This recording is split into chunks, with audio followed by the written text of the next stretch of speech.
Hello dear students, how are you? Welcome to Professor Kumar Sant, my YouTube channel Accounts Boss. This is my total video number 75. Chapter आपको change in profit sharing ratio जिसका lecture number 5 आपके साथ आज discuss करूंगा। आज हम लोग पढ़ेंगे methods of valuation of goodwill. इसके पिछले लेक्चर में हमने पढ़ा था गुडविल के बारे में, उसके टाइप्स ऑफ गुडविल के बारे में। आज हम लोग कैलकुलेशन के बारे में पढ़ेंगे। ठीक है बच्चा, आगे बढ़े।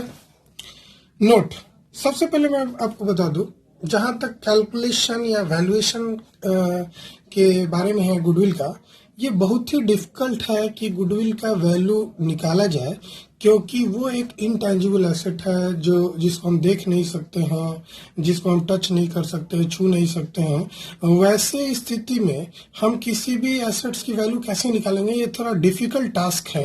ये डिपेंड करता है वैल्यूअर पे या म्यूचुअल एग्रीमेंट पे। जैसे जो व्यक्ति अपना बिजनेस सेल कर रहा है और जो व्यक्ति बिजनेस खरीद रहा है, उनके बीच के म्यूचुअल एग्रीमेंट पे इसकी वैल्यूएशन डिपेंड करती है। ठीक है, और इस पे डिपेंड करती है कि पार्टनर्स के बीच में क्या राय है, क्या उनके बीच में एग्रीमेंट बना है वैल्यूएशन ऑफ गुडविल को लेके, क्योंकि ये इनटेंजिबल एसेट है और इसकी वैल्यू निकालना एक तरह से इम्पॉसिबल है। ठीक है, थोड़ा सा डिफिकल्टी नहीं, बहुत ही डिफिकल्ट है टास्क है इसकी वैल्यू निकालना। अलग अलग वैल्यूअर अलग अलग वैल्यू निकालती है हर एक कंपनी का, मतलब सेम नहीं हो जाता है। ठीक है, खैर हम लोग को ये नहीं पढ़ना है, हमने बस कंसेप्ट बताया। आगे हमको जो पढ़ना है वो हम लोग शुरू करते हैं। There are 3 methods are followed for valuing goodwill. Goodwill को वैल्यू करने के लिए, गुडविल को कैलकुलेट करने के लिए हमारे पास 3 मेथड्स अवेलेबल है। पहला है एवरेज प्रॉफिट मेथड, दूसरा है सुपर प्रॉफिट मेथड और तीसरा है कैपिटलाइजेशन मेथड। आपके एग्जाम के क्वेश्चन में या आपके जब आप वर्क कर रहे हैं CW या SW, वैसे सिचुएशन में आपके क्वेश्चन में क्लियरली दिया होगा कि आपको कौन से मेथड से क्वेश्चन को सॉल्व करना है। प्रैक्टिकल लाइफ में भले ही डिफिकल्ट हो, एग्जामिनेशन में कोई डिफिकल्ट नहीं है बच्चा, आपको क्लियरली बता दिया जाएगा इस मेथड से आपको क्वेश्चन सॉल्व करना है। एवरेज प्रॉफिट मेथड को 2 पार्ट में डिवाइड किया गया है, सिंपल एवरेज प्रॉफिट मेथड और वेटेड एवरेज प्रॉफिट मेथड। ये जो वेटेड एवरेज प्रॉफिट मेथड है, आप वेटेड वर्ड आप इकोनॉमिक्स में भी पढ़े होंगे, आप अपने इकोनॉमिक्स वाले टीचर से। यहाँ तक फंडामेंटल में भी जब आप कैपिटल निकालते थे, कैपिटल रेशियो जिसमें कैपिटल फ्लक्चुएट करता था, वहां पे हमको वेटेड कैपिटल रेशियो निकालना पड़ता था। ठीक उसी प्रकार ये भी है बच्चा। और फिर कैपिटलाइजेशन मेथड को भी 2 पार्ट में हमको पढ़ना है, एक कैपिटलाइजेशन ऑफ एवरेज प्रॉफिट और दूसरा कैपिटलाइजेशन ऑफ सुपर प्रॉफिट। आज तो बस हम लोग एवरेज प्रॉफिट मेथड के पूरे कंसेप्ट को पढ़ेंगे और हो सके तो उसके बहुत सारे क्वेश्चंस को भी हम लोग सॉल्व करेंगे। ठीक है बच्चे, आगे बढ़ते हैं। एवरेज प्रॉफिट मेथड, इसमें सबसे पहले हम लोग को पढ़ना है सिंपल एवरेज प्रॉफिट मेथड। ठीक है बच्चा, अब जरा सिंपल एवरेज प्रॉफिट मेथड का कॉन्सेप्ट जान लेते हैं। ये एक वाइडली फॉलोड मेथड है गुडविल के कैलकुलेशन में। सबसे ज्यादा इसी को फॉलो किया जाता है और इसमें गुडविल कैलकुलेट किया जाता है number of past years profit के बेसिस पे। फॉर्मूला होता है बच्चा, goodwill equal to average profit into number of years purchase. ये जो एवरेज प्रॉफिट है, ये निकालने समय आपको थोड़ा सा ध्यान देना होता है और number of years of purchase question में आपको दिया रहेगा। आपको परेशान होने की जरूरत नहीं है। ये क्या होता है नंबर ऑफ ईयर्स परचेस, ये भी हम आपको बताएंगे थोड़ी देर में। सबसे पहले हम लोग जानते हैं एवरेज प्रॉफिट। एवरेज निकालने का तरीका आप सभी स्टूडेंट्स एवरेज निकालना जानते होंगे। क्लास 5th और 6th से आई थिंक आप एवरेज निकालना सीखे होंगे। जैसे कि आप क्रिकेट मैच देखते होंगे और हम आपसे बोले कि बच्चा ये जो सचिन तेंदुलकर है, चलो आपका नया वाला ले लेते हैं विराट कोहली, जो आप लोग का फेवरेट होगा बच्चा। मान लेते हैं फर्स्ट मैच में उसने 80 मारा, सेकेंड मैच में वो 20 पे आउट हो गया, थर्ड मैच में उसने शतक मार दिया, फोर्थ मैच में भी उसका चल गया सिक्का और शतक मार दिया और 5th मैच में उसने 150 रन मारा। हम आपसे पूछे बच्चा वो एवरेज कितना मारा 5 मैच में। देखो कितने मैच हुए, first match, second match, third match, fourth match, fifth match. पूरे 5 मैच में उसका एवरेज रन कितना है, एवरेज स्कोर कितना है विराट कोहली का। तो जब भी एवरेज की बात करते हैं हम सारे रन्स को जोड़ लेंगे, 80 प्लस 20 प्लस 100 प्लस 100 प्लस 50, 150। इनको जोड़ने के बाद जितने मैचेस हैं उनसे हम डिवाइड कर देते हैं तो मेरा एवरेज निकल जाता है। इस क्वेश्चन में आप देखेंगे तो 100, 200, 300, 450 डिवाइडेड बाई 5 हुआ, करीब करीब 90 रन्स वो प्रति मैच के एवरेज से वो मारा है। ठीक है बच्चा, विराट कोहली। क्लियर है ना कॉन्सेप्ट। एवरेज निकालने का तरीका क्या होता है बच्चा, एकदम सिंपल है। एवरेज निकालना, सारे मैचेस के रन को आप ऐड कर लो और जितने मैचेस हुए उसे डिवाइड कर दो, आपका एवरेज निकल जाएगा। एवरेज स्कोर प्रति मैच इसको बोलते हैं। ठीक उसी प्रकार हमको यहाँ पे क्वेश्चन में एवरेज प्रॉफिट निकालना होगा। और एवरेज प्रॉफिट के लिए आप क्या कीजिएगा, कुछ रूल्स हैं जिसको मैं रेड पेन से अंडरलाइन कर रहा हूँ, अभी आप लिख लीजिएगा, मैं बाद में समझाऊंगा। आपको एवरेज निकालने के लिए क्या करना है, जितने साल के प्रॉफिट का एवरेज निकालना होगा सारे ईयर्स के प्रॉफिट को जोड़ लीजिएगा, सिर्फ नॉर्मल प्रॉफिट को जोड़िएगा। अब नॉर्मल प्रॉफिट क्या होता है वो भी बताते हैं थोड़ी देर में। तो जितने भी नॉर्मल प्रॉफिट है उनको जोड़ के और जितने साल के प्रॉफिट आपने लिए हैं उससे डिवाइड कर देंगे तो आपके एवरेज प्रॉफिट निकल के आ जाएंगे। अब जरा जानते हैं एक्सक्लूडिंग या इंक्लूडिंग एबनॉर्मल गेन और लॉस क्या होता है। बच्चा आपको जब भी नॉर्मल बिजनेस प्रॉफिट का निकालना हो तो उसमें आपको ध्यान रखना है एबनॉर्मल गेन और लॉस के बारे में। ठीक है बच्चे। दूसरी बात, नंबर ऑफ ईयर्स परचेस क्या होता है। भाई कभी भी अगर किसी का बिजनेस आप चलता फिरता खरीद रहे हैं, अगर दो बात होती है, देखो जरा दो बात कॉपी में देखो। एक तो आप खुद का बिजनेस एस्टेब्लिश करो या दूसरे के बिजनेस को खरीद लो। फायदा क्या है दूसरे के बिजनेस को खरीदने में, जो बिजनेस आप खरीदेंगे और जो बिजनेस आप नया बैठाएंगे और नया स्टार्ट करेंगे उनमें क्या अंतर है। जो बिजनेस आप पुराना खरीदेंगे ना, किसी का रनिंग बिजनेस, तो वैसी स्थिति में वो व्यक्ति कुछ ना कुछ तो अर्निंग कर रहा होगा। जब आप खरीदेंगे तो एक बैग वो अर्निंग बंद नहीं होगा, वो अर्निंग अगले 2-3 साल तक जारी रहेगा, कम से कम उस पुराने मालिक के नाम के अनुसार। ठीक है, उस पुराने मालिक के नाम का बेनिफिट अगले 2-3 साल तक आप उठाने वाले हैं, जो कि अगर आप नया बिजनेस स्टार्ट करते वो आपको बेनिफिट नहीं मिलता, आपको शुरुआत से ही बहुत स्ट्रगल करना पड़ता। जबकि आप अगर रनिंग बिजनेस खरीदते हैं, कोई पुराना बिजनेस चलता फिरता खरीदते हैं, तो उसमें क्या होता है, जो पुराना मालिक है वो पास्ट में बहुत सारा मेहनत किया है, जिसके कारण फ्यूचर में वो जरूर बेनिफिट कमाने वाला है। तो आप अगर उसके बिजनेस को खरीदेंगे तो ये आशा है कि उसके नाम का प्रॉफिट आप अगले 2-3 साल तक कमाएंगे। ठीक है बच्चा, यही होता है average number of years purchase. ठीक है, तो नंबर ऑफ ईयर परचेज आपको दिमाग नहीं लगाना है, ये आपके क्वेश्चन में दिया रहेगा, इस पे कोई टेंशन नहीं है। ये समझने के लिए मैंने समझा दिया। एग्जाम में ऐसा कोई क्वेश्चन नहीं आता है बच्चे कि नंबर ऑफ ईयर परचेज क्या होता है और इसको कैसे निकालते हैं। इस पे कोई डिस्कशन नहीं होना चाहिए आपके बीच में, बस एकदम क्लियर कंसेप्ट होना चाहिए कि नंबर ऑफ ईयर परचेज आपको ढूंढना है, क्वेश्चन में कहाँ लिखा हुआ है बस आपको ले लेना है और ये गुडविल के फॉर्मूला में यूज कर देना है।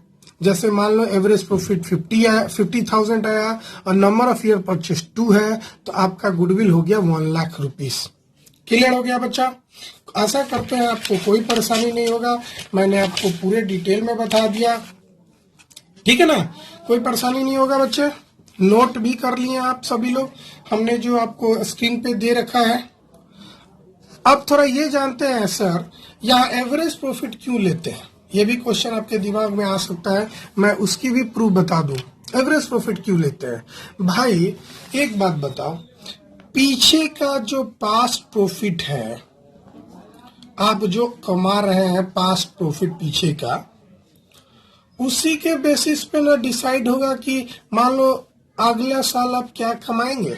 ये तो निश्चित है बच्चे। पिछले 3 साल में आपने मान लो पिछले कुछ सालों में जो प्रॉफिट कमाया है एक ट्रेंड हो गया होगा, तो अगला साल भी अगर कोई एबनॉर्मल प्रॉफिट और लॉस ना हो तो अगला साल भी मोर और लेस आप उतना ही कमाएंगे। हाँ, इसके नजदीक थोड़ा ज्यादा रहेंगे, जो हम वेटेड एवरेज प्रॉफिट में बताएंगे। इसकी वेट ज्यादा इसलिए दिया जाता है। खैर अभी वेट कीजिए। अभी हम सिंपल एवरेज प्रॉफिट बता रहे हैं, जिसमें हमने आपसे पूछा कि average profit of past years क्यों लेंगे। तो मेरा जवाब है बच्चा कि एक ट्रेंड है कि पीछे के प्रॉफिट के अनुसार ही आगे का फ्यूचर प्रॉफिट अर्न होने का चांसेस थोड़ा ज्यादा है। ठीक है ना बच्चे। तो इसीलिए हम लोग एवरेज ले लेते हैं। इससे पता चलता है कि आगे वाले साल में हम क्या प्रॉफिट कमाने वाले हैं। ये पीछे के बिजनेसमैन के एफर्ट्स के कारण ही होता है, जो एफर्ट्स उन्होंने पास्ट में लगा रखा है। खैर क्लियर है बच्चे। तो आगे बढ़ते हैं। Calculation of normal business profit. Normal business profit को कैलकुलेट करते समय कुछ बातें ध्यान देनी है। वैसे क्या एबनॉर्मल लॉस पे ध्यान देनी है, एबनॉर्मल गेन पे ध्यान देनी है। एबनॉर्मल लॉस क्या होता है, अगर होता है किसी भी साल एबनॉर्मल लॉस तो उसको आप जोड़ दीजिएगा। एबनॉर्मल गेन हुआ होगा तो आप घटा दीजिएगा। कोई इनकम फ्रॉम इन्वेस्टमेंट होगा तो उसको भी आप घटा दीजिएगा। Loss on sale of fixed asset है, उसको भी आप घटा दीजिएगा, जोड़ दीजिएगा। और कुछ एडजस्टमेंट करते हैं। खैर आप इसको नोट कर लीजिएगा। मैं इसको एक चार्ट के रूप में अभी बताने वाला हूं। आप पॉज कर करके आप नोट कर लीजिए हमने ये क्या लिखा है। आइए हम इसी चीज को थोड़ा स्टेप पे बताएं कि क्या ऐड करेंगे क्या घटाएंगे। ठीक है बच्चे। मैंने उधर क्या किया था, थोड़े से शॉर्ट मारा था, अभी थोड़ा डिटेल में चार्ट के अनुसार बनाते हैं।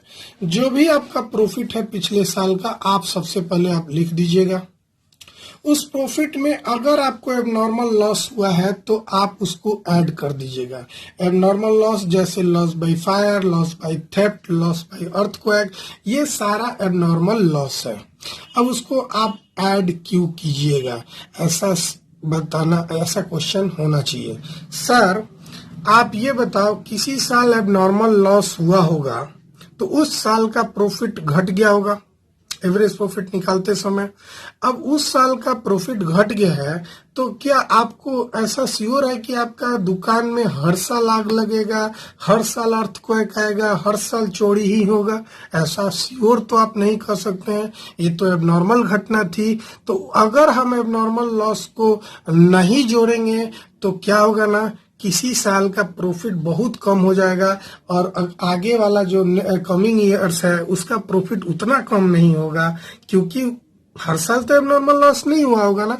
इसलिए इसको वापस से जोड़ देते हैं। दूसरा बात, loss on sale of fixed asset अगर है तो उसको भी जोड़ देते हैं, क्योंकि ये नॉर्मल बिजनेस एक्टिविटी नहीं है, मेन लाइन बिजनेस एक्टिविटी नहीं है।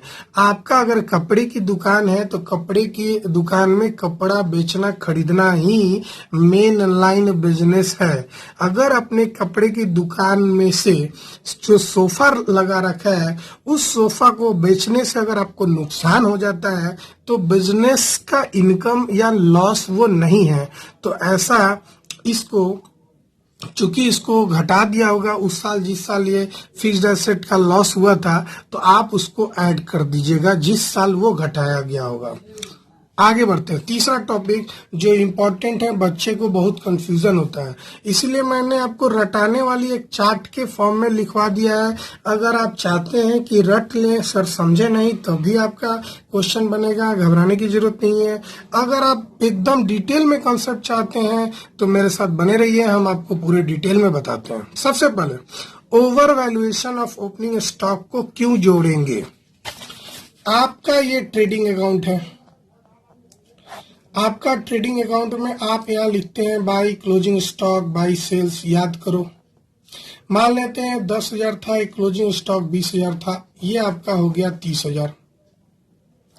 यहाँ ओपनिंग स्टॉक मान लेते हैं 5,000 है, परचेज आपका 2,000 है और कुछ डायरेक्ट एक्सपेंस आपका 3,000 है। तो 5 3 8 2 10, तो प्रॉफिट ग्रॉस प्रॉफिट कितना हो गया बच्चा? 20,000 रुपया। ये तो क्लियर है, ये तो क्वेश्चन आप समझ रहे हैं ट्रेडिंग अकाउंट का। अगर मान लेते हैं इस ओपनिंग स्टॉक को आप गलती से 5,000 के जगह पे 6,000 लिख दिया था, गलती से ओवर वैल्यूएशन कर दिया था ओपनिंग स्टॉक का, तो आपके ग्रॉस प्रॉफिट पे क्या प्रभाव पड़ा होगा? उस साल का ग्रॉस प्रॉफिट कम हो गया होगा जिस साल आपने ओपनिंग स्टॉक को ओवर वैल्यूएशन किया था। ओवर वैल्यूएशन करना मतलब ओपनिंग स्टॉक को ज्यादा पे दिखाना, 5,000 के जगह पे 6,000 का दिखाना। मतलब आपको दिखाना था 5,000, आपने दिखाया 6,000, तो 1,000 रुपया ज्यादा दिखाया, जिसके कारण आपका ग्रॉस प्रॉफिट अब जाके कितना हो जाएगा? वो 20 की जगह पे 19,000 हो जाएगा जब आप ओपनिंग स्टॉक 6,000 रखेंगे। तब आप गौर कर रहे हैं बच्चे कि आपकी ग्रॉस प्रॉफिट 1,000 से कम हो गई है। ऐसा होना नहीं चाहिए था, ये मिस्टेक हुई थी। तो वैसे केस में आप 1,000 को वापस से जोड़ देंगे, मतलब जितने से आपका ओपनिंग स्टॉक का ओवर वैल्यूएशन हुआ है आप उतने से जोड़ देंगे। इसीलिए over valuation of opening stock को ऐड किया जाता है। लॉजिक नहीं समझे तो बच्चे रट लो कि जब भी क्वेश्चन में ओपनिंग स्टॉक का ओवर वैल्यूएशन दिखे आप उसको जोड़ दीजिएगा। तीसरा चौथा concept, under valuation of closing stock को क्यों जोड़ेंगे? अब देखो, क्लोजिंग स्टॉक आपको करेक्ट में सही में दिखाना चाहिए था 10,000, लेकिन आप 10,000 ना दिखा के 9,000 दिखाते हैं, तो क्या प्रभाव पड़ेगा? मतलब क्लोजिंग स्टॉक को आपने अंडर वैल्यूएशन किया, 10,000 सही था, आपने 9,000 लिखा, यानी कि 1,000 का आपने अंडर वैल्यूएशन किया। जब आप 1,000 से क्लोजिंग स्टॉक का अंडर वैल्यूएशन करेंगे तो आपकी ग्रॉस प्रॉफिट फिर से कम हो जाएगी। जरा जोड़ो, 20 और 9 29,000 हुआ। अब 29,000 में से अगर आप 10,000 घटा देते हैं तो आपकी ग्रॉस प्रॉफिट हो गई 19,000। होना चाहिए था 20,000 और ग्रॉस प्रॉफिट हो रहा है कितना? 19,000। तो कारण है कि जब कभी क्लोजिंग स्टॉक भी अंडर वैल्यूड हो तो आप उसको प्लीज ऐड कर देंगे। आगे बढ़ते हैं, next concept, capital expenditure charged as revenue expenditure. आपने खरीदा प्लांट एंड मशीनरी, 10,000 का, और आपने इसको परचेज में दिखा दिया, नॉर्मल परचेज में दिखा दिया। मतलब कैपिटल एक्सपेंडिचर को आपने ट्रीट किया रेवेन्यू एक्सपेंडिचर। वैसे स्थिति में आपकी ग्रॉस प्रॉफिट घट गया होगा अचानक से, क्योंकि अगर आप इसको परचेज में नहीं दिखाते तो आपका ग्रॉस प्रॉफिट नहीं घटता। लेकिन आपने क्या किया कि प्लांट एंड मशीनरी को बैलेंस शीट के एसेट में ना लिख के परचेज में दिखा दिया, और जैसे ही आपने परचेज में दिखाया तो वो उस साल का ग्रॉस प्रॉफिट अचानक से कम हो गया। तो ग्रॉस प्रॉफिट कम हो गया तो उस साल का ग्रॉस प्रॉफिट गलत हो गया, क्योंकि ये तो आपने मशीन खरीदा था, गुड्स नहीं खरीदा था। जब आप गुड्स खरीदते हैं तो परचेज में लिखते हैं, मशीनरी खरीदते हैं, एसेट खरीदते हैं तो आप इसको बैलेंस शीट में शो करते हैं। मतलब अगर कभी कैपिटल एक्सपेंडिचर रेवेन्यू बन गया है मिस्टेक से तो आप उसको ऐड कर देंगे।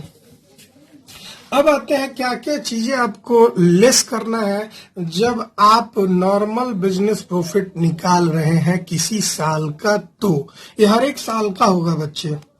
जब कभी profit on sale of fixed asset या इन्वेस्टमेंट हो जाए, मतलब जाहिर सी बात है मेन लाइन बिजनेस इनकम नहीं है।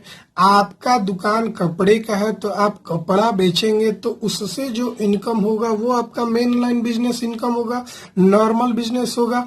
लेकिन आपके कपड़े के दुकान में सोफा सेट पड़ा हुआ था और आपने उसको प्रॉफिट पे बेच दिया और आपको कुछ प्रॉफिट हो गया, तो उस साल का बिजनेस का प्रॉफिट तो बढ़ गया होगा, तो हमको उसको लेस करना होगा, क्योंकि वो उस साल तो प्रॉफिट को बढ़ा दिया है जबकि वो मेन लाइन बिजनेस इनकम नहीं है। ठीक है बच्चे, तो जब भी मेन लाइन बिजनेस इनकम नहीं है तो आप उसको लेस कर दीजिएगा। फिर नॉन रिकरिंग इनकम, अगर कोई नॉन रिकरिंग इनकम है, नॉन रिकरिंग इनकम का मतलब होता है वैसा इनकम जो हर साल नहीं होता है। तो हर साल जो नहीं होता है तो एवरेज प्रॉफिट निकालते समय उसको क्यों जोड़ेंगे? एवरेज प्रॉफिट निकालते समय तो हमको कॉन्सेप्ट के लॉजिक के आधार पे उसी प्रॉफिट को जोड़ना चाहिए जो हर साल हो। अचानक से होने वाले इनकम को अगर आप जोड़ लेते हैं तो एवरेज प्रॉफिट गलत शो करेगा। जैसे कि मान लेते हैं कोई ऐसा प्लेयर का ले लेते हैं, कोई बॉलर है, कोई आपका बॉलर है। हमको क्रिकेट उतना पसंद नहीं है बच्चे, वैसे आपको मान लो कोई भी बॉलर है। हम अपने समय में मान लेते हैं हरभजन सिंह थे। हरभजन सिंह जो थे, हरभजन सिंह कोई मैच में खेलते नहीं थे। मान लो पहले मैच में 0 पे रन हुए, दूसरे मैच में 2 पे बनाए, उनका यही स्कोर 10, 15, 20 ऐसे रहता था। अचानक से वो किसी मैच में शतक ठोक देते हैं, तो क्या उनका अगर हम एवरेज निकालें तो सही आएगा? एवरेज उनका निकालें, एवरेज स्कोर, तो क्या सही आएगा? क्या अगले मैच में जो 6th मैच होगा उसमें मोर और लेस एवरेज के अनुसार वो रन मारेंगे? बिल्कुल नहीं बच्चे, उनका किस्मत उस दिन था, वो शतक मार दिए। कोई वो बैट्समैन नहीं थे, वो बॉलर थे और उन्होंने शतक लगा दिया अचानक से। मतलब मान लो 100, 200, 300 मैच खेलते हैं और उतने सारे मैचेस में मात्र 1 शतक लगाते हैं, तो वो क्या है? नॉन रिकरिंग इनकम होगा। तो जब भी बच्चे नॉन रिकरिंग इनकम है जो हर साल नहीं होता है, आप उसको लेस कर दीजिएगा। ठीक है, आपके क्वेश्चन में लिखा रहेगा non recurring income word clearly, घबराने की जरूरत नहीं है। Income from non trade investment, वही बात हो गई। नॉन ट्रेड इन्वेस्टमेंट का मतलब जो आपको ट्रेडिंग से बाहर का इनकम हो तो आप उसे जरूर लेस कर दीजिएगा। दूसरी बात, over valuation of closing stock. अगर क्लोजिंग स्टॉक को 10,000 के जगह पे 15,000 दिखाएंगे तो आपका ग्रॉस प्रॉफिट 20 के जगह पे 25,000 दिखेगा। आपका क्लोजिंग स्टॉक 10,000 के जगह पे आप 15,000 लिखेंगे तो एक बात गौर कीजिएगा, आपका ग्रॉस प्रॉफिट 5,000 से अचानक से बढ़ जाएगा। तो कभी भी आप मिस्टेक से क्लोजिंग स्टॉक का ओवर वैल्यूएशन किए हैं तो आप उसको लेस कर देंगे। आपके क्वेश्चन में क्लियरली लिखा रहेगा कि over valuation of closing stock by 5,000, तो आप उसको देखते लेस कर दीजिएगा। क्यों लेस कीजिएगा? लॉजिक क्या है बच्चा? उस साल का प्रॉफिट बढ़ गया होगा। फिर under valuation of opening stock. Opening stock होना चाहिए था 5,000, आपने लिख दिया 4,000, तो आपका प्रॉफिट तो 19,000 हो गया। आप समझ रहे हैं? सॉरी, प्रॉफिट तो बढ़ गया, 21,000 हो जाएगा। प्रॉफिट क्या हो जाएगा? 21,000। जरा साफ में लिख लो। जैसे कि मान लेते हैं, मैं बता रहा हूं, ओपनिंग स्टॉक 5,000 के जगह पे बच्चे आप 4,000 लिख दो, तो इधर का जोड़ के 30,000 था और इधर का जोड़ के 10,000 था। लेकिन अगर ओपनिंग स्टॉक 5 के जगह पे 4 लिखेंगे तो इधर का जोड़ के 9 ही आएगा ना। तो 30,000 में 9,000 अगर लेस करेंगे तो प्रॉफिट आपका 21,000 हो जाएगा। होना चाहिए था प्रॉफिट 20,000 और हो गया प्रॉफिट 21,000। यानी आपकी ग्रॉस प्रॉफिट 1,000 से इंक्रीज हो गई अगर ओपनिंग स्टॉक गलती से अंडर वैल्यूएशन हुआ है। इसका मतलब उस साल का प्रॉफिट बढ़ गया जो कि बढ़ना नहीं चाहिए था, तो आप उसे घटा देंगे, यानी under valuation of opening stock less कर देंगे। नेक्स्ट, अगर किसी पार्टनर को रेम्यूनरेशन देना है तो आप उसको जरूर लेस करेंगे, क्योंकि अगर क्वेश्चन में लिखा रहे कि रेम्यूनरेशन ऑफ पार्टनर 5,000, तो आप हर पार्टनर्स का रेम्यूनरेशन जोड़ के उस साल के प्रॉफिट से, हाँ एक बच्चा यहाँ मिस्टेक करता है, रेम्यूनरेशन का क्वेश्चन बनाते समय अगर लिखा हुआ है 5,000 रेम्यूनरेशन ऑफ ईच पार्टनर, तो प्रॉफिट में से बाय मिस्टेक बच्चे एक ही पार्टनर का मिस्टेक घटाता है। जबकि मान लो 2 पार्टनर है, 5,000 का है रेम्यूनरेशन, तो 2 पार्टनर का 10,000 हो जाएगा ना। तो आप प्रॉफिट में से 5,000 नहीं 10,000 घटाएंगे। ये तो खैर क्वेश्चन बनाते समय मैं आपको बता दूंगा, लेकिन जब कभी क्वेश्चन में पार्टनर्स रेम्यूनरेशन आए आप उसको घटा दीजिएगा। अगर कोई इंश्योरेंस एक्सपेंस है, जैसे कि इंश्योरेंस प्रीमियम, इस तरह का क्वेश्चन हो, तब भी आप उसको लेस कर दीजिएगा। ठीक है बच्चे? हाँ तो बच्चे, मैं आपको पूरे चार्ट सिखा चुका हूँ कि क्या जोड़ना है क्या घटाना है। आप लिख लिए हैं तो ठीक है, याद कर लिए तो ठीक है, समझ गए हैं तो ठीक है। बहुत सारे बच्चे इसको समझ लेते हैं, और जो बच्चे अगर कॉन्सेप्ट समझ गए ना, तो आपको एग्जाम में क्वेश्चन पढ़ते आप बना लीजिएगा, जोड़ना क्या है घटाना क्या है। अगर आप रटने में एक्सपर्ट हैं तो प्लीज आप रट लीजिएगा, छोड़ना नहीं है किसी भी कीमत पे। चाहे आप उसको रट लीजिए, चाहे आप उसको कॉन्सेप्चुअली समझ लीजिए कि क्यों जोड़ना है और क्यों घटाना है। ठीक है बच्चे, आगे बढ़े। हाँ, एक और नोट आप लिखिएगा, नोट एग्जाम्पल बनाने से पहले नोट लिखिएगा।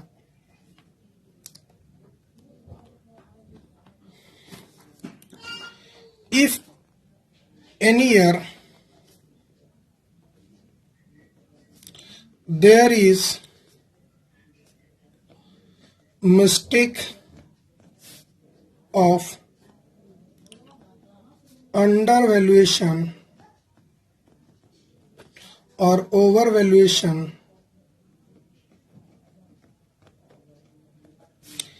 in closing stock, then opening stock of next year will also be wrong। ठीक है, अगर क्वेश्चन में 2019 का क्लोजिंग स्टॉक गलत है, क्लोजिंग स्टॉक रॉन्ग है, ठीक है बच्चे, तो 2020 का ओपनिंग स्टॉक भी रॉन्ग होगा 100%। याद रखिएगा बच्चे, अगर किसी साल का क्लोजिंग स्टॉक गलत है तो अगले साल का ओपनिंग स्टॉक 100% गलत होगा। लेकिन but if opening stock is wrong, then there will not be then closing stock will not be affected, बात समझ गए? क्या हम लिखे? If opening stock is wrong then closing stock will not be affected. मतलब अगर क्लोजिंग गलत है तो ओपनिंग गलत होगा, लेकिन अगर ओपनिंग गलत है तो क्लोजिंग गलत नहीं होगा। मान लो क्लोजिंग ओवर वैल्यूड है तो ओपनिंग भी ओवर वैल्यूड होगा अगले साल का। अगर क्लोजिंग अंडर वैल्यूड है तो ओपनिंग भी अंडर वैल्यूड होगा। लेकिन अगर ओपनिंग स्टॉक अंडर वैल्यूड है तो क्लोजिंग स्टॉक अंडर वैल्यूड नहीं होगा। अगर ओपनिंग स्टॉक ओवर वैल्यूड है तो क्लोजिंग स्टॉक ओवर वैल्यूड नहीं होगा। ओपनिंग के गलत होने से क्लोजिंग पे कोई इफेक्ट नहीं पड़ेगा आगे वाले साल में, लेकिन अगर किसी साल क्लोजिंग में गलती है तो आगे वाला ओपनिंग भी गलत होगा। क्यों होगा? जरा लॉजिक समझो, लॉजिक हमेशा लॉजिक हम बताना चाहते हैं, हम नहीं समझते हैं, हम नहीं चाहते हैं बच्चे आप रट लो। किसी चीज को रटना आपके अनुसार इजी होगा, लेकिन हम चाहते हैं कि नहीं, रटने से अच्छा कॉन्सेप्ट समझ लो। लॉजिक क्या है बच्चा? अरे भाई, इस साल का क्लोजिंग स्टॉक मान लेते हैं 2019 का क्लोजिंग स्टॉक, इन 19 मान लो 31 मार्च 2019 है, तो 1 अप्रैल 2019 को ओपनिंग स्टॉक बन जाएगा वो। तो एक दिन में क्या फर्क पड़ेगा? रात के 12 बजे के बाद 12:01 जैसे ही होगा तो वो तो 1 अप्रैल में चला जाएगा, तो कोई फर्क पड़ेगा? मान लो यहाँ मिस्टेक था 10,000 का, तो जाहिर सी बात है यहाँ भी 10,000 का मिस्टेक हो जाएगा ऑटोमेटिक, है ना, क्योंकि क्लोजिंग स्टॉक ही आगे चल के ओपनिंग स्टॉक होता है। लेकिन ओपनिंग स्टॉक आगे चल के क्लोजिंग स्टॉक नहीं होता है। एकदम अपने दिमाग में बैठा लीजिए। आपके साथ एक क्वेश्चन हम शेयर करेंगे जो कि डीके गोयल बुक का होगा। ठीक है बच्चे, आपके साथ स्क्रीन पर एक क्वेश्चन नजर आ रहा है बच्चे। मैं आपको एक इजी क्वेश्चन बताने वाला हूं। जो पहला क्वेश्चन है, जरा ध्यान से देखिए। Goodwill is to be valued at 3 years purchase. Number of year purchase question में दिया हुआ है, घबराने की जरूरत नहीं है। हम इजी क्वेश्चन से बताएंगे, हर एक क्वेश्चन को बताएंगे, घबराने की जरूरत नहीं है। तो नंबर ऑफ ईयर परचेज 3 साल दिया हुआ है, 4 साल का एवरेज प्रॉफिट निकालना है। और नंबर ऑफ ईयर परचेज आपने देख लिया था कि तीन दिया हुआ है। 4 साल का प्रॉफिट भी दिया हुआ है, 12,000, 18,000, 16,000, 14,000। आपको निकालना है गुडविल एवरेज प्रॉफिट मेथड से। क्वेश्चन देख लिया है, आइए हम लोग बनाते हैं। ये बुक है टीएस गुरेवाल 2021 का लेटेस्ट बुक है ये। इसका हम क्वेश्चन नंबर 1 बना रहे हैं, ठीक है। Average profit of last 4 years equal to 2017 का था बच्चा 12,000, 2018 का बच्चा था 18,000, 2019 का बच्चा था 16,000, 2020 का बच्चा था 14,000।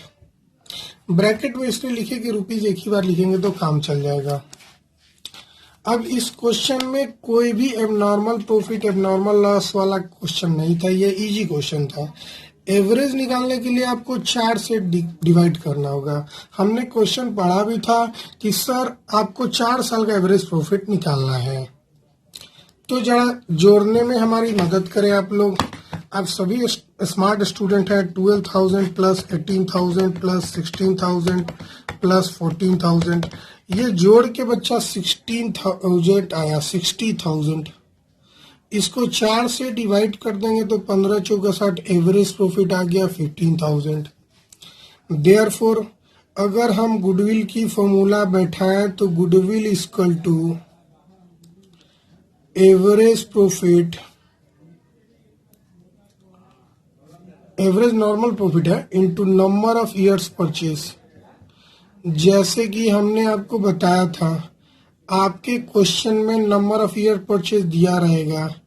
Average profit 15,000, number of year purchase 3 दिया हुआ था, तो गुडविल कितना हो जाएगा बच्चा 45,000। क्लियर हो गया? दिख रहा है ना आप? अब दिखा तो आशा करते हैं आप समझ गए। ठीक है बच्चे, आइए नेक्स्ट क्वेश्चन बनाते हैं। 2016 का हाँ क्वेश्चन सुनो, आपके पढ़ लो। प्रॉफिट ऑफ 5 ईयर दिया हुआ है। 2016 में कंपनी ने प्रॉफिट कमाया 4 लाख, 2017 में 3,98,000, 2018 में 4,50,000, 2019 में 4,45,000 और 2020 में 5 लाख का। आपको गुडविल निकालना है 4 साल के बेसिस पे। नंबर ऑफ ईयर परचेज 4 दिया हुआ है और 5 साल एवरेज प्रॉफिट। अब बच्चे यहाँ भी पढ़ने में आप गलती कर देते हैं, आपको यहाँ पे पढ़ के समझना जरूरी है। जैसे लिखा हुआ है एकदम, calculate goodwill of the firm on the basis of 4 years purchase. तो नंबर ऑफ ईयर परचेज 4 दिया हुआ है और 5 साल का एवरेज प्रॉफिट निकालना है। ये आंसर जरा हम इसको भी बनाते हैं आपके साथ, घबराने की जरूरत नहीं है। मैं आपको सारे क्वेश्चन 1 by 1 देने वाला हूं, एकदम कॉन्सेप्ट क्लियर कर दूंगा आपका। तो चलिए सबसे पहले निकालते हैं average profit of last 5 years। अगर क्वेश्चन में यहाँ पे 5 साल का प्रॉफिट लिखा रहता है लेकिन पिछले 4 साल का बोलता तो पहला साल का जो 2016 का प्रॉफिट था आप शामिल नहीं करते। इस तरह का भी क्वेश्चन आता है एग्जाम में, जो बोले हैं उस तरह का क्वेश्चन हम जरूर सॉल्व कराएंगे। तो अभी इसको सॉल्व कर लेते हैं। तो 2016 हो गया, 17 में 3,98,000 हो गया। अगर किसी साल लॉस हो जाता तो आप जानते हैं, आप स्मार्ट बच्चे हैं, आप उसको लेस कर लेते हैं बच्चे, है ना बच्चे। और ये रहा आपका 5,02,020 का प्रॉफिट। इन सब प्रॉफिट को आप 5 से ही डिवाइड करेंगे क्योंकि 5 साल का प्रॉफिट है। जरा कैलकुलेटर का यूज करके 4 lakh plus 3,98,000 plus 4,50,000 plus 445,000 plus 5 lakh, ये जोड़ के आया 21,93,000 और इसको अगर हम 5 से डिवाइड कर देंगे तो मेरा एवरेज प्रॉफिट आ गया रुपीज 4,38,600 4,38,600। देयरफॉर गुडविल का फॉर्मूला तो जानते ही हैं, अब सीधे लिख दें 4,38,600 into number of year purchase कितना दिया था क्वेश्चन में बच्चे 4 दिया हुआ था। अब 4 से मल्टीप्लाई करना पड़ेगा आपको, हाँ मल्टीप्लीकेशन तो आपको खुद से समझना पड़ेगा कि ये हो गया 17,54,000 आंसर। ठीक है बच्चे, तो आशा करते हैं आप कॉन्सेप्ट समझ रहे हैं। अगर आप चाहते हैं कि एक लॉस वाला क्वेश्चन मेरे साथ आज ही बना लें तो आइए हम तीसरा क्वेश्चन बनाते हैं जो कि लॉस वाला है। जरा देखिए यहाँ 2000 ये 5 साल का एवरेज, हाँ जो हम सोच रहे थे वो क्वेश्चन आ गया।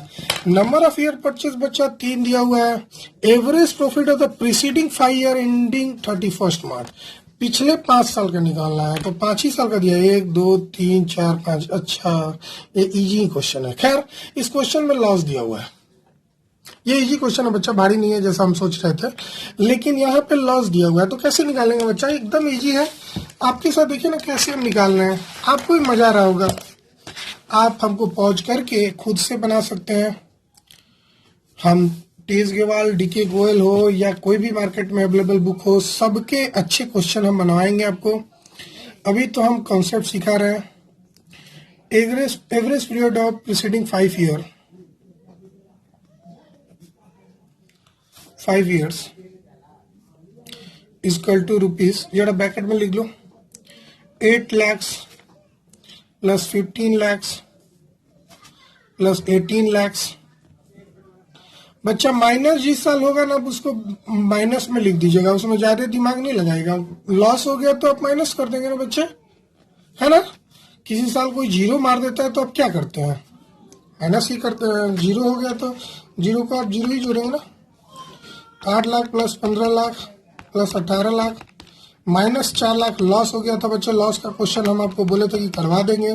13 लाख, ये जोड़ के 50 लाख आया। और जब भी 50 लाख को आप 5 से डिवाइड करोगे तो आशा करते हैं ये 10 लाख आ जाएगा।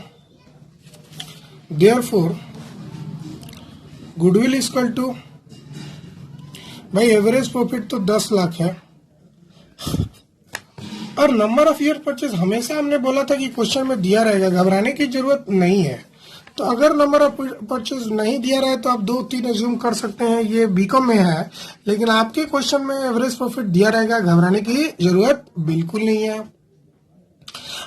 प्लीज बच्चे आप बना लेंगे, आप समझ गए होंगे। आप हमको 4th नंबर क्वेश्चन बना के रखेंगे, आप स्क्रीन पे जरा पढ़ लीजिए, हम आपके साथ शेयर करते हैं। Calculate the value of firms goodwill on the basis of 1.5 year purchase, मतलब नंबर ऑफ ईयर परचेज 1.5 दिया हुआ है। एवरेज प्रॉफिट लास्ट 3 ईयर का निकालना है। फर्स्ट ईयर का प्रॉफिट इतना था, second year twice the first year था, और थर्ड ईयर 1/2 था सेकेंड ईयर का। खैर इस क्वेश्चन को भी हम आपके साथ शेयर करेंगे, अगर आप बनाना चाहें तो आप खुद से बना सकते हैं। आपसे हम मिलते हैं नेक्स्ट वीडियो लेक्चर में, तब तक के लिए बाय। फिर मिलते हैं बच्चे, प्लीज मेरे वीडियो को लाइक कीजिए, शेयर कीजिए, सब्सक्राइब कीजिए और कमेंट कर रहे हैं, हमको बहुत अच्छा लग रहा है। बच्चे जो नहीं कमेंट कर रहे हैं वो भी कमेंट करें ताकि हम और मोटिवेटेड फील हो और आपके साथ बने रहें, अच्छे क्वेश्चन लाते रहें। Bye bye.